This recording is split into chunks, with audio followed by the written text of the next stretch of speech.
বিষয়বস্তুকে সামনে রেখেই মহাগ্রন্থ পবিত্র কোরআনুল কারীম থেকে একটি আয়াত তেলাওয়াত করেছি। এই আয়াত আল্লাহ তাআলা নাজিল করার আগে আরও 4টি আয়াত নাজিল করেছেন। প্রথম আয়াতে আল্লাহ তাআলা বলেছেন তিন ফলের কসম। দ্বিতীয় আয়াতে আল্লাহ তাআলা বলেন জাইতুন ফলের কসম। তৃতীয় আয়াতে আল্লাহ তাআলা বলেন তুরি সিনিন, তুর আর সিনাই পর্বতের কসম। অর্থাৎ হযরত মূসা আলাইহিস সালাম যেই পাহাড়ে উঠে আল্লাহর সাথে কথা বলতেন সেই পাহাড়ের কসম খেয়েছেন এখানে। চতুর্থ আয়াতে আল্লাহ তাআলা বলেন ওয়াহাদাল বালাদিল আমিন, এই নিরাপদ নগরীর কসম। মুফাসসিরিন একরাম লিখেছেন এই নিরাপদ নগরী বলতে আল্লাহ তাআলা মক্কা শহরকে বুঝিয়েছেন, মক্কা নগরকে বুঝিয়েছেন। চতুর্থ আয়াতে আল্লাহ তাআলা মক্কা শহরের কসম খেয়ে পঞ্চম আয়াতে গিয়ে আল্লাহ তাআলা বলছেন লাকাদ খালাকনাল ইনসানা ফি আহসানি তাকওয়িম, এই পৃথিবীর ভিতর আমি যা কিছু সৃষ্টি করেছি সবার থেকে মানুষকে বেশি সম্মান দান করেছি, বেশি মর্যাদা দান করেছি। মানুষকে আমি সবার থেকে বেশি সৌন্দর্য দান করেছি, বেশি চেহারা দান করেছি। সবাই একটু জোরে বলেন সুবহানাল্লাহ। সবাই একবার জোরে বলেন সুবহানাল্লাহ। আসলে মহান আল্লাহ পাক রব্বুল আলামিন এই পৃথিবীর ভিতরে যা কিছু সৃষ্টি করেছেন সবার থেকে বেশি সুন্দর চেহারা মানুষকে দান করেছেন, সবার থেকে সুন্দর বডি স্ট্রাকচার আল্লাহ পাক রব্বুল আলামিন মানুষকে দান করেছেন। আল্লাহ পাক রব্বুল আলামিন সবার থেকে বডি অবকাঠামো মানুষকে বেশি সুন্দর দান করেছেন। একটু জোরে বলেন সুবহানাল্লাহ। এই কথাটা আপনাদের সামনে বোঝাতে গেলে একটি ঘটনা আপনাদের সামনে উল্লেখ করা লাগে। একবার খলিফা মনসুরের সময়, খলিফা মনসুরের একজন গভর্নর ছিল, তার নাম ছিল ঈসা ইবনে হাশেমি। আপনাদের এই পশ্চিমবঙ্গের মুখ্যমন্ত্রী যেমন মমতা ব্যানার্জি, তৎকালীন সময়ে ইসলামী স্টেটের খলিফা ছিল খলিফা মনসুর, আর একটা রাজ্যের মুখ্যমন্ত্রী ছিল ঈসা ইবনে হাশেমি। এই ঈসা ইবনে হাশেমির স্ত্রী তৎকালীন সময়ের বিশ্ব সুন্দরী ছিল। একদিন তার স্ত্রীকে নিয়ে খোলা আকাশের নিচে পূর্ণিমার চাঁদের নিচে তিনি হাসি ঠাট্টা করতেছিলেন। হাসি ঠাট্টা করতে করতে একটা পর্যায়ে তার স্ত্রীকে খুশি করতে গিয়ে বলে ফেলল আংতি তালিকুন সালাসান ইল্লাম তাকুনি আহসানা মিনাল কমার, ওহো আমার স্ত্রী, তুমি যদি আকাশের ওই পূর্ণিমার চাঁদের থেকে সুন্দর বেশি না হও তাহলে তুমি 3 তালাক। এই কথা বলার সাথে সাথে ঈসা ইবনে হাশেমের স্ত্রী পর্দার আড়ালে চলে গেল। ডাক দিয়ে বলল স্বামী আমার, আপনি আমাকে আকাশের ওই পূর্ণিমার চাঁদের সাথে তুলনা করেছেন। আকাশের ওই পূর্ণিমার চাঁদের থেকে একজন মানুষ কখনো বেশি সুন্দর হতে পারে না। অতএব আমার উপরে 3 তালাক পতিত হয়ে গিয়েছে, আপনার সাথে আমার আর ঘর সংসার করা সম্ভব হবে না। ঈসা ইবনে হাশেমি চলে গেলেন, পড়ে গেলেন মহাবিপকে। অপারেটর ভাইকে বারবার বলছে রিভাবটা একটু কমান, অতিরিক্ত রিভাব দিয়ে ফেলছেন, রিভাবটা মধ্যম কোয়ালিটিতে রাখেন, না হলে মধ্যমের থেকে নিচে রাখেন। অপারেটর ভাই আছে তো এখানে, আবার বসছে এমন জায়গায় যে চোখে চোখও মেলানো যায় না। রিভাবটা একটু কমান, ডিলিটা বাড়ান। হ্যাঁ, ঈসা ইবনে হাশেমি হালকা রাখেন, হালকা রিভাব। ঈসা ইবনে হাশেমি পড়ে গেলেন মহাবিপকে। স্ত্রীকে খুশি করতে গিয়ে উনি বলে ফেললেন, একটা কথাই বলেই ফেলেছেন, আর সেই কারণে উনার স্ত্রী তালাক হয়ে যাবে। সারা রাত ছটফট করতে করতে ঈসা ইবনে হাশেমের রাত অতিবাহিত হয়ে গেল। সুবহে সাদিক যখন হয়ে গেল, এলাকার কেন্দ্রীয় মসজিদের মিনার থেকে মুয়াজ্জিনের সুমধুর কণ্ঠে ফজরের আজান ভেসে এলো। উনি চলে গেলেন এলাকার মসজিদের ইমাম সাহেবের কাছে, গিয়ে রাতের ঘটনার বিবরণ দিলেন এবং তার কাছে জানতে চাইলেন যে আমার স্ত্রীর উপরে 3 তালাক পতিত হয়েছে কিনা। ইমাম সাহেব সমস্ত ঘটনা শুনে ফতোয়া দিয়ে দিল, ও ঈসা ইবনে হাশেমি, আকাশের ওই পূর্ণিমার চাঁদ গোটা পৃথিবীকে আলোকিত করে, আর তোমার স্ত্রী যতই সুন্দর হোক না কেন, একটা মানুষের চেহারাই তো নিজের ঘরই আলোকিত হয় না, তোমার ঘরই আলোকিত করতে পারে না। অতএব তোমার স্ত্রীর উপরে 3 তালাক পতিত হয়ে গিয়েছে, তোমার স্ত্রীর সাথে তোমার আর ঘর সংসার করা সম্ভব হবে না। ঈসা ইবনে হাশেমির মন খারাপ হয়ে গেল। বাগদাদের খলিফা মনসুরের দরবারে গিয়ে রাতের ঘটনার বিবরণ দিলেন এবং তার কাছে সমাধান চাইলেন। খলিফা মনসুর দেশের সমস্ত বড় বড় উলামা একরামদেরকে একত্রিত করলেন এবং তাদের কাছে ফতোয়া জানতে চাইলেন যে ঈসা ইবনে হাশেমির স্ত্রীর উপরে 3 তালাক পতিত হবে কিনা।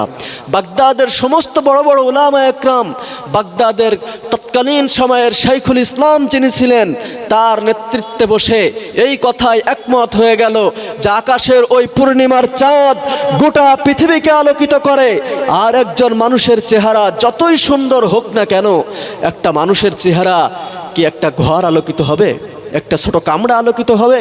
অতএব আকাশের ওই পূর্ণিমার চাঁদের থেকে তো একটা মানুষ কোনোদিন বেশি সুন্দর হতে পারে না। অতএব ঈসা ইবনে হাশেমির স্ত্রীর উপরে 3 তালাক পতিত হয়ে গিয়েছে।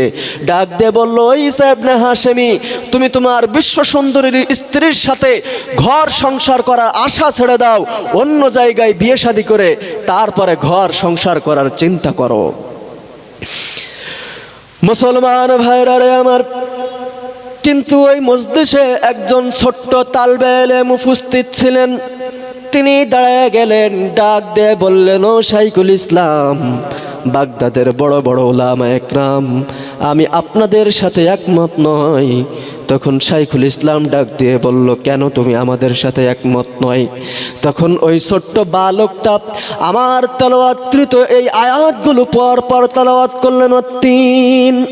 তিন ফলের কসম, জাইতুন ফলের কসম, তুরি সিনিন, তুর আর সিনাই পর্বতের কসম, ওয়াহাদাল বালাদিল আমিন, এই নিরাপদ নগরের কসম, লাকাদ খালাকনাল ইনসানা ফি আহসানি তাকওয়িম।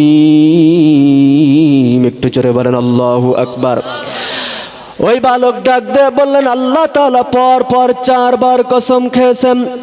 4 বার কসম খাওয়ার পরে পঞ্চম আয়াতে গিয়ে আল্লাহ তাআলা বলছেন, এই পৃথিবীর ভিতরে আমি যা কিছু সৃষ্টি করেছি সবার থেকে বেশি সুন্দর চেহারা আমি মানুষকে দান করেছি। আল্লাহ তাআলা মহাগ্রন্থ পবিত্র কুরআনুল কারীমের ভিতরে কোথাও বলেন নাই যে আমি চাঁদকে সুন্দর করে সৃষ্টি করেছি, আমি সূর্যকে সুন্দর করে সৃষ্টি করেছি, আমি আসমান জমিনকে সুন্দর করে সৃষ্টি করেছি, অসংখ্য অগণিত খাল বিল নদী নালা ঝর্ণা নহর পাহাড় সাগরকে আল্লাহ তাআলা সুন্দর করে সৃষ্টি করেছেন। কিন্তু কোথাও বলেন নাই যে আমি এগুলোকে সুন্দর করে সৃষ্টি করেছি।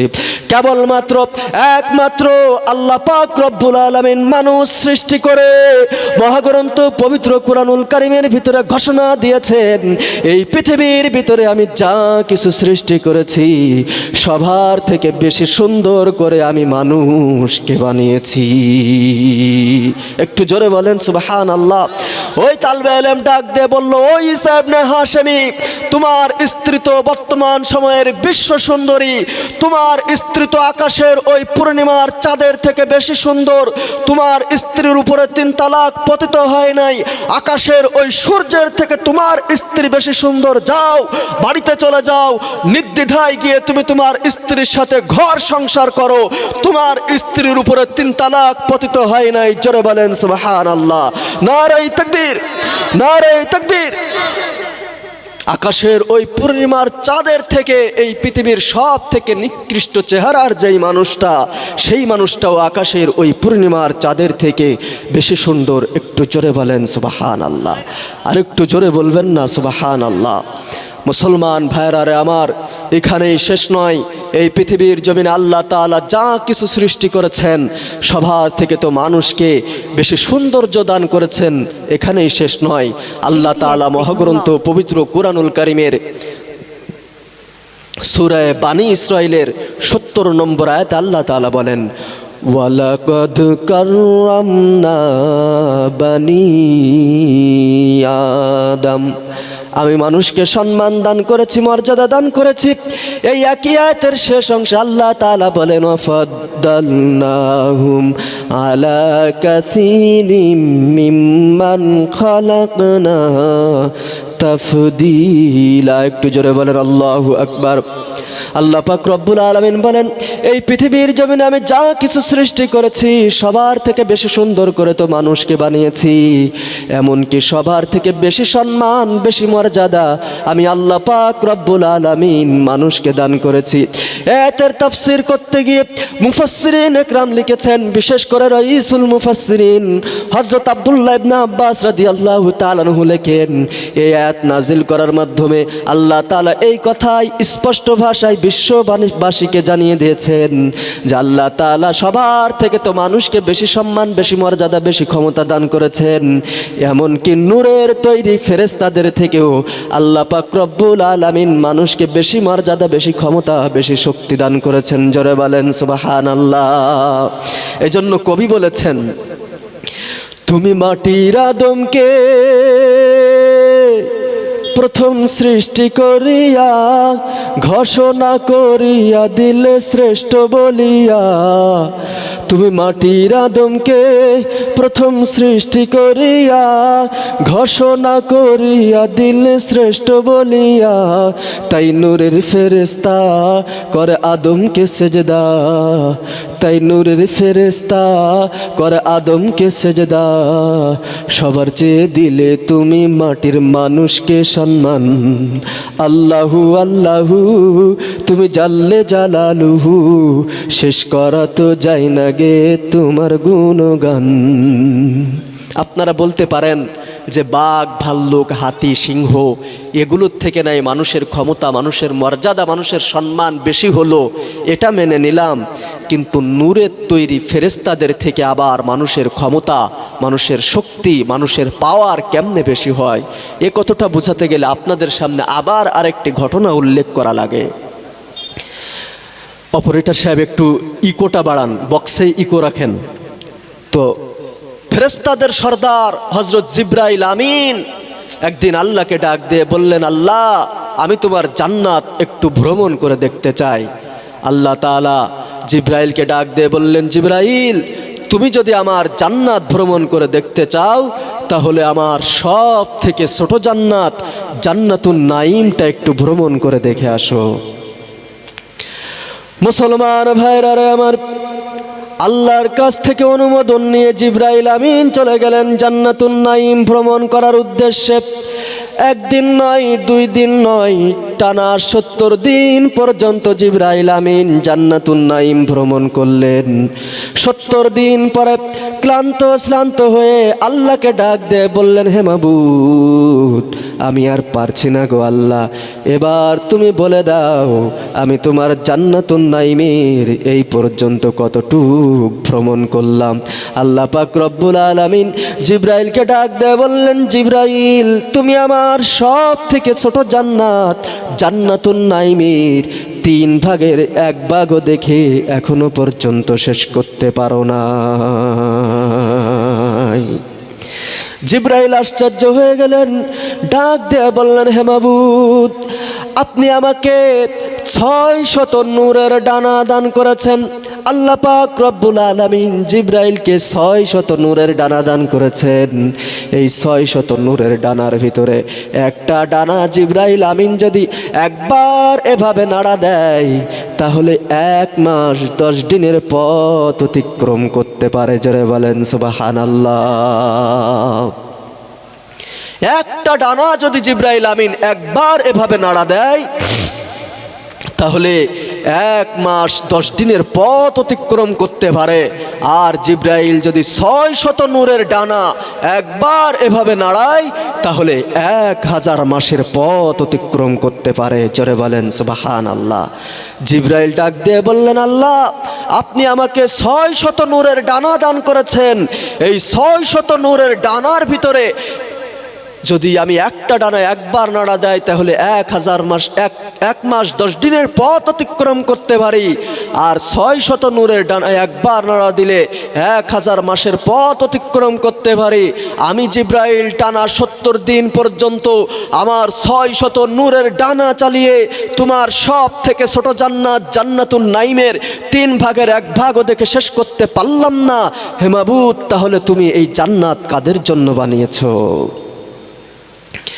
আল্লাহ পাক রব্বুল আলামিন জিব্রাইলকে ডাক দিয়ে বললেন, জিব্রাইল, আমি এই জান্নাত তো মানুষের জন্য বানিয়েছি।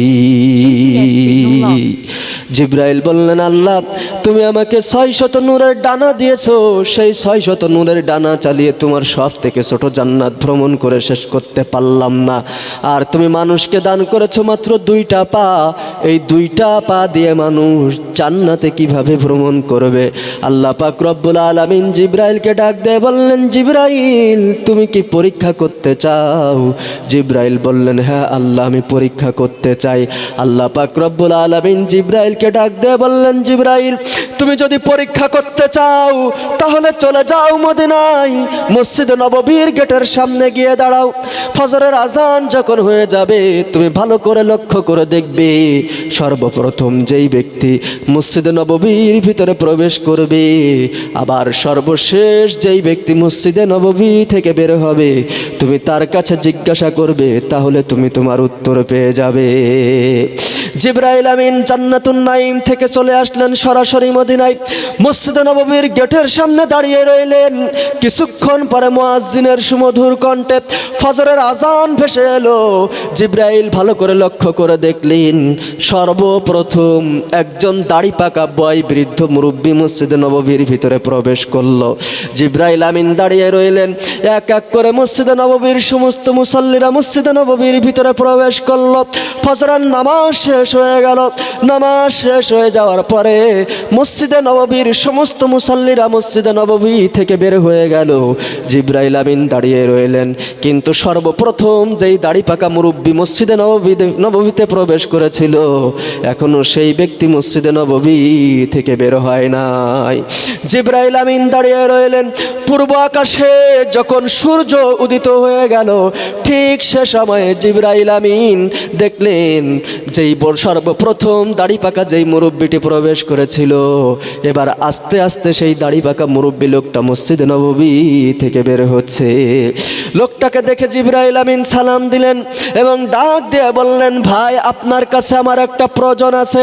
লোকটা বলল, ভাই বলো তোমার কি প্রয়োজন? তখন জিব্রাইল বললেন, ভাই, আমি জিব্রাইলকে কয়েকদিন ধরে খুঁজতেছি, কোথাও জিব্রাইলকে খুঁজে পাচ্ছি না। আপনি যদি আমাকে একটু বলে দিতেন জিব্রাইল এখন কোথায় আছে, তাহলে আমার বড় উপকার হতো। আপনারা যদি আমার আলোচনা বুঝে থাকেন তাহলে বলেন যে এই বয় বৃদ্ধ মুরব্বী মানুষটার কাছে কে এই প্রশ্ন করছে? এই প্রশ্ন কার? জিব্রাইল স্বয়ং নিজে প্রশ্ন করছে যে আমার জিব্রাইলের কাছে প্রয়োজন, কোথাও জিব্রাইলকে খুঁজে পাচ্ছি না। অতএব আপনি যদি আমাকে একটু বলে দিতেন জিব্রাইল এখন কোথায় আছে, তাহলে আমার উপকার হতো। বৃদ্ধ লোকটা ডাক দিয়ে বলল, আমাকে মাত্র 2 রাকাত নামাজ পড়ার সুযোগ দিতে হবে। জিব্রাইল বললেন, হ্যাঁ, আপনাকে 2 রাকাত নামাজ পড়ার সুযোগ দেওয়া হলো। জিব্রাইলের কাছ থেকে অনুমোদন নিয়ে এই বৃদ্ধ মানুষটা আবারও মসজিদে নববীর ভিতরে প্রবেশ করলো। মাত্র 2 রাকাত নামাজ পড়লেন। 2 রাকাত নামাজ শেষ করে মসজিদে নববীর সামনে আসলেন, গেটের সামনে দাঁড়ালেন। লোকটার সামনে দাঁড়িয়ে মাত্র কয়েক মুহূর্ত চোখ বুঝলেন।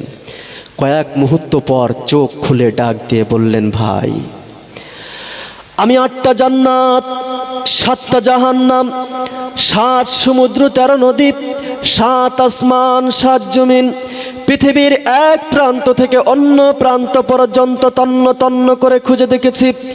পৃথিবীর সমস্ত বন জঙ্গল তন্ন তন্ন করে খুঁজে দেখলাম, কোথাও জিব্রাইলকে খুঁজে পেলাম না। আমার মনে হয় ভাই তুমি নিজেই স্বয়ং জিব্রাইল। একটু জোরে বলেন।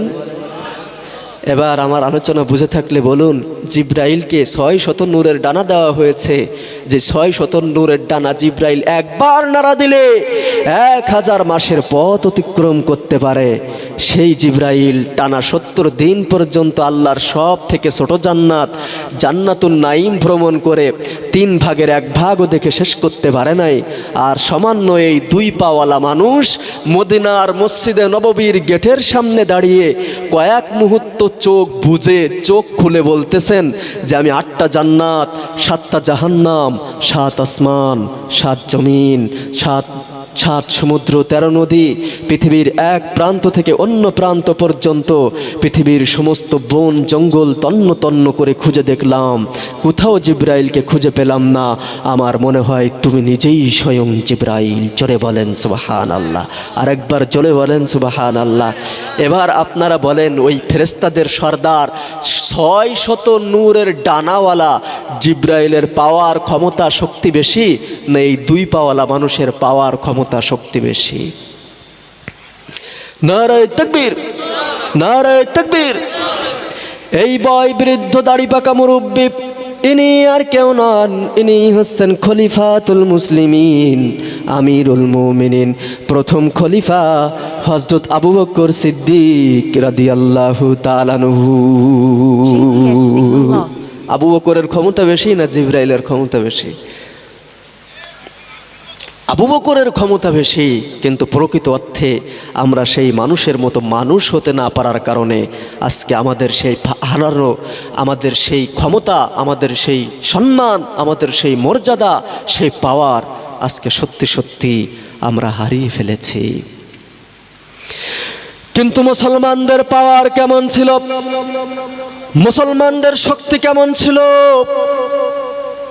চলুন ইতিহাসের পাতা থেকে একটু নজর বুলিয়ে আসি। আমিরুল মুমিনিন হযরত ওমর রাদিয়াল্লাহু তাআলা আনহু হযরত সাদ বিন আবি ওয়াক্কাস রাদিয়াল্লাহু তাআলা আনহুর নেতৃত্বে একবার একটি সেনাবাহিনী পাঠালেন। 60,000-এর বেশি একটি মুসলিম সেনাবাহিনী ঠিক করলেন এবং সেই মুসলিম বাহিনী আফ্রিকার অভিযানে প্রেরণ করলেন। হযরত সাদ বিন আবি ওয়াক্কাস রাদিয়াল্লাহু তাআলা আনহু এই 60,000-এর বিশাল বড় মুসলিম সেনাবাহিনী নিয়ে যখন আফ্রিকার দ্বার প্রান্তে পৌঁছে গেলেন, কাছাকাছি পৌঁছে গেলেন, তখন মুসলমানদের সামনে বিশাল বড় একটা সমুদ্র বাধা হয়ে দাঁড়ালো। যেই সমুদ্র পার হওয়ার জন্য কোনো লঞ্চ নাই, স্টিমার নাই, কোনো জাহাজ নাই। মুসলমানরা এই সমুদ্র কিভাবে পার হবেন এরকম কোনো উপায় মুসলমানদের জানা নাই। ঠিক এমন সময় হযরত সাদ বিন আবি ওয়াক্কাস রাদিয়াল্লাহু তাআলা আনহু মুসলিম সেনাবাহিনীকে ডাক দিয়ে বললেন, ও মুসলিম সেনাবাহিনী, আমরা সুদূর মদিনা থেকে এসেছি এই আফ্রিকার জমিনে কালেমার ঝান্ডাকে উদ্দিন করার জন্য, ইসলামের পতাকাকে উদ্দিন করার জন্য। এখন বিশাল বড় একটা সমুদ্র আমাদের সামনে বাধা হয়ে দাঁড়িয়েছে। এখন বিশাল বড় এই সমুদ্র দেখে তোমরা আবার মদিনায় ফিরে যাবে না সমুদ্রের ওই পারে তোমরা কালেমার ঝান্ডাকে উদ্দিন করতে চাও? মুসলিম সেনাবাহিনী জবাব দিল, সমুদ্রের ওই পারে আমরা কালেমার পতাকা উদ্দিন করতে চাই, কালেমার ঝান্ডাকে উদ্দিন করতে চাই। মুসলিম সেনাবাহিনী মনে করলো সেনাপতি হযরত সাদ বিন আবি ওয়াক্কাস রাদিয়াল্লাহু তাআলা আনহু হয়তো ভাই সমুদ্র পার হওয়ার জন্য আমাদের কোনো উপায় বলে দেবেন, কোনো পথ বাতলিয়ে দেবেন। কিন্তু সেনাপতি হযরত সাদ রাদিয়াল্লাহু তাআলা আনহু মুসলিম সেনাবাহিনীকে এই সমুদ্র পার হওয়ার কোনো উপায় বলে দিলেন না। এই কথা শেষ না করতে করতে নিজের ঘোড়াটা নিয়ে উত্তল সমুদ্রের উপরে ঝাঁপিয়ে পড়লেন। মুসলমান সেনাপতির দেখা দেখি 60,000 মুসলিম সেনাবাহিনী এই উত্তল সমুদ্রের উপরে ঝাঁপিয়ে পড়ল। মুসলমান ভাইরা রে আমার, আরবের মুসলমানেরা কিন্তু সাঁতার জানে না। আমরা যারা এই বাংলায় জন্মগ্রহণ করেছি আমরা তো সবাই সাঁতার জানি। আমাদের দেশে নদী নালা আছে, খাল বিল আছে, পুকুর আছে। আরবের বুকে তো এরকম নদী নালা নাই, খাল বিল নাই, পুকুর নাই। আরবের মুসলমানেরা তো সাঁতার জানে না। আমরা যেই সমস্ত মুসলমানেরা সাঁতার জানি, আমাদেরকে এই সমুদ্র, আপনাদের এই দীঘা সমুদ্র সৈকতের কাছে গিয়ে যদি বলা হয় 1,000 কোটি টাকা পুরস্কার দেওয়া হবে এই সমুদ্র পাড়ি দিতে পারলে, আমরা সাহস পাবো তো, তাই না? 1,000 কোটি টাকা পুরস্কার দিলেই আমরা কি ওই দীঘা সমুদ্র সৈকত বা এই পাশে যে সমুদ্র সৈকত আছে সুন্দরবনের কাছে, এই সমুদ্র পাড়ি দেওয়ার জন্য লাফ দিয়ে ঝাঁপাই পড়বো না? পারবো তো? তো আমরা যারা সাঁতার জানি আমরাই তো সাহস পাবো না। আর এই সাঁতার না জানা 60,000 মুসলিম সেনাবাহিনী উত্তাল সমুদ্রের উপর নিজের ঘোড়া মাল সামানা নিয়ে সব কিছু নিয়ে তলোয়ার নিয়ে ঝাঁপায়া পড়ল। মুসলমান ভাইরা রে আমার, যখন মুসলিম সেনাবাহিনী এই উত্তাল সমুদ্র পাড়ি দিয়ে সমুদ্রের ওই পাড়ে পৌঁছে গেল, তখন হযরত সাদ বিন আবি ওয়াক্কাস রাদিয়াল্লাহু তাআলা আনহু মুসলিম সেনাবাহিনীকে ডাক দিয়ে বললেন, ও মুসলিম সেনাবাহিনী, বিশাল উত্তাল সমুদ্র পাড়ি দিয়ে এসেছো, তোমাদের কোনো মালামাল হারিয়ে গিয়েছে নাকি, কোনো ঘোড়া হারিয়ে গিয়েছে নাকি? মুসলিম সেনাবাহিনী জবাব দিল, না, আমাদের কোনো মালামাল হারিয়ে যায়নি, কোনো ঘোড়া হারিয়ে যায়নি, কোনো সেনা হারিয়ে যায়নি। কিন্তু একজন মুসলিম সেনা ডাক দিয়ে বলল, সেনাপতি, আমাদের পানি পান করার একটা পেয়ালা হারিয়ে গিয়েছে। সাথে সাথে হযরত সাদ বিন আবি ওয়াক্কাস রাদিয়াল্লাহু তাআলা আনহু মুসলিম সেনাবাহিনীকে ডাক দিয়ে বলল, উত্তাল সমুদ্রের ঢেউকে ডাক দিয়ে বলল, হে উত্তাল সমুদ্রের ঢেউ, আমরা সুদূর মদিনা থেকে এসেছি এই আফ্রিকার জমিনে কালেমার পতাকাকে উদ্দিন করার জন্য, কালেমার ঝান্ডাকে উদ্দিন করার জন্য। এখন আমাদের একটা মগ পানি পান করার পেয়ালা নাকি হারিয়ে গিয়েছে। আমরা আল্লাহ এবং আল্লাহর রসুলের পক্ষ থেকে এসেছি, এই আফ্রিকার জমিনে নিজেদের পেট পূজা করার জন্য আসি নাই। অতএব যত তাড়াতাড়ি সম্ভব আমাদের পানি পান করার পেয়ালাটা আমাদের কাছে ফিরিয়ে দে। ইতিহাসে স্বর্ণ অক্ষরে লেখা আছে, হযরত সাদ বিন আবি ওয়াক্কাস রাদিয়াল্লাহু তাআলা আনহুর এই কথা বলতে দেরি হয়েছিল, কিন্তু উত্তাল সমুদ্রের ঢেউ মুসলমানদের পানি পান করার পেয়ালাটা মুসলমানদের কাছে ফিরিয়ে দিতে দেরি করে না। একটু জোরে বলেন। এই ঘটনা বর্ণনা করতে গিয়ে মুসলিম রেনেসাঁর কবি আল্লামা ইকবাল বলেন, দস্তে দস্তে হে দরিয়া ভি, दस्त दस्त है दरिया भी न छोड़े हमने, बाहर जुल्मत में दौड़ा दिए घोड़े हमने। প্রান্তত্ব প্রান্তর আমাবস্যার সেই ঘোর কৃষ্ণ রজনীতে শ্রাবণের খনস্রোতা নদীর উপরে ঘোড়া দাবড়িয়ে আফ্রিকার জমিনে কালেমার ঝান্ডা আমরাই উদ্দিন করেছে, আমরা সেই মুসলমান। নারে তাকবীর, নারে তাকবীর। মুসলমান ভাইরা রে আমার, মুসলমানরা যখন আফ্রিকার জমিনে পৌঁছে গেল, তখন আফ্রিকার রাজা চিন্তা করলো মুসলমানদের সাথে যুদ্ধ করে যেটা সম্ভব নয়, ছলে বলে কৌশলে মুসলমানদের কাছ থেকে বিজয় ছিনিয়ে আনতে হবে। তারা একটা ষড়যন্ত্র করলো। ষড়যন্ত্র হলো সাপও মরবে লাঠিও ভাঙবে না। তারা একটা দূত পাঠালো মুসলমানদের কাছে। দূত গিয়ে বলল, মুসলিম সেনাবাহিনী, আমরা তোমাদের সাথে যুদ্ধ করব না, বিনা যুদ্ধে আফ্রিকার রাষ্ট্র ক্ষমতা তোমাদের হাতে ছেড়ে দেব, আফ্রিকার রাজত্ব তোমাদের হাতে ছেড়ে দেব, তবে আমাদের একটা শর্ত আছে।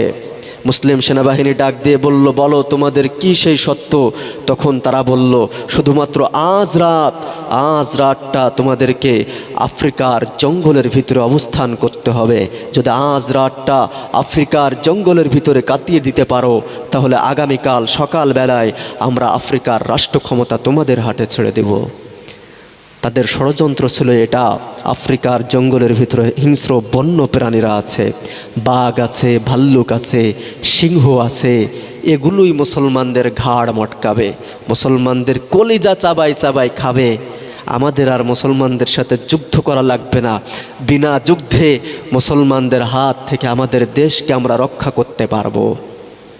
তারা মনে করেছিল মুসলমানরা মনে হয় এই প্রস্তাব মেনে নিবে না, কিন্তু মুসলমানদের কাছে যখন এই প্রস্তাব দেওয়া হলো, বিনা দ্বিধায় কোনো কথা ছাড়াই এক কথায় মুসলমানরা তাদের এই প্রস্তাব মেনে নিল। একটু জোরে বলেন সুবহানাল্লাহ। সেনাপতি হযরত সাদ বিন আবি ওয়াক্কাস রাদিয়াল্লাহু তাআলা আনহু মুসলিম সেনাবাহিনীকে নির্দেশ দিলেন, ও মুসলিম সেনাবাহিনী, তোমরা রোড পরিবর্তন করে আফ্রিকার জঙ্গলের দিকে ম্যাপ করো। মুসলিম সেনাবাহিনী রোড পরিবর্তন করে আফ্রিকার জঙ্গলের দিকে রওনা হয়ে গেলেন।